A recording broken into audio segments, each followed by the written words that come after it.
Magandang umaga mga kapuso. Have a chillaxing moment habang isang banda mula sa Zamboanga City ang magpapa-inspire at magpapasample ng kanilang mga original song compositions. Bihira lang tayo makakamit ng bandang magpipinsan with the same talent. Presenting The Casings. Buenos dias, Neil Alvarado. Welcome sa At Home with GMA Regional TV. Kamusta ang araw natin today? Buenos dias mga kapuso.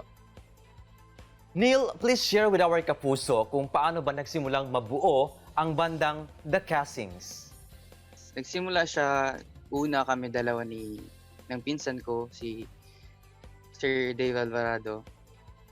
In-invite niya ako sa isang gig since siya lang mag-isa. So, habang ginagawa namin mga racket-racket namin na kami lang dalawa, na-realize namin na why not we make songs? So until ayun, supposedly magjo-join kami ng Battle of the Bands. Kaya nabuo talaga yung banda namin kasi in-invite niya yung mga musicians namin kasi yung mga musicians namin is friends niya lang din. So medyo hindi na siya nahirapan. So yun, we decided to create a band. Ang banda ninyo talagang nagpo-promote ng mga original song compositions. Sino ba sa inyo ang nagsusulat ng kanta at saan kumukuha ng inspirasyon? Me and my cousin Dave talaga. We write songs together sometimes. Siya lang mag-isa. Pag may nasusulat siya na kanta, pino-forward niya sa akin. Pag may nasusulat akong kanta, pino-forward ko sa kanya. Pero kapag nagsasama kami, we make songs together na feel ko na mas better kasi nagmi-mix yung ideas namin together ba. So, yeah, we both write songs. Neil, during pandemic time, may isa kayong kanta na nabuo, ang Be Still My Heart, Be Still My Soul. Ano ba ang mensaheng nais iparating nito? Ang message ng song is basically the title, Be Still My Heart, Be Still My Soul. Kasi during that time, hindi natin alam talaga anong mangyayari sa atin kasi it's been a while since nagka-pandemic. So, yun. Yung favorite part ng song ang nagustuhan ko yun. Be still my heart, be still my soul. He's in control and you'll never be alone. Be still my heart, be still my soul. Yan po yung favorite part ko kasi sometimes nakakalimutan natin na may Panginoon tayo at malakas ang ating Panginoon. Kaya, be still my heart, my soul. He's in control. Yun po.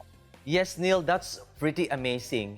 Anong masasabi ninyo that your original song compositions tinatangkilik ng ating mga kapuso? As an artist, talaga local artist na ginagawa yung best nila para marinig yung kanta nila. Na-appreciate talaga namin yung support na binibigay nila sa aming local artists kasi sila yung dahilan bakit kami pumapatuloy sa pangarap namin, and laking tulong po talaga nila sa amin. As a band, from my band, sa lahat ng local artists dito sa Zamboanga, ako na magpapasalamat para sa kanila kasi we are really, really grateful for their support, for listening to our songs. Yes, and Neil, ano ba ang mga dapat abangan ng ating mga kapuso viewers sa bandang The Casings? Marami pa po kaming i-release na song. We are really motivated to release more songs out there, and may event kami, may surprise kami sa inyong lahat this coming July 30. Hindi ko pa sasabihin muna lahat, pero mayroon kaming surprise July 30. Abangan nyo yun. May mga updates sa Media Bro. Search nyo lang po yun. May mga updates dun, and expect na magre-release kami ng more and more songs out there. More great songs out there. Maraming salamat, Neil Alvarado, for sharing your time and talent sa At Home with GMA Regional TV. Thank you so much, At Home with GMA Regional TV po. Thank you so much for the opportunity. Tutok lang mga kapuso at magbabalik pa ang At Home with GMA Regional TV.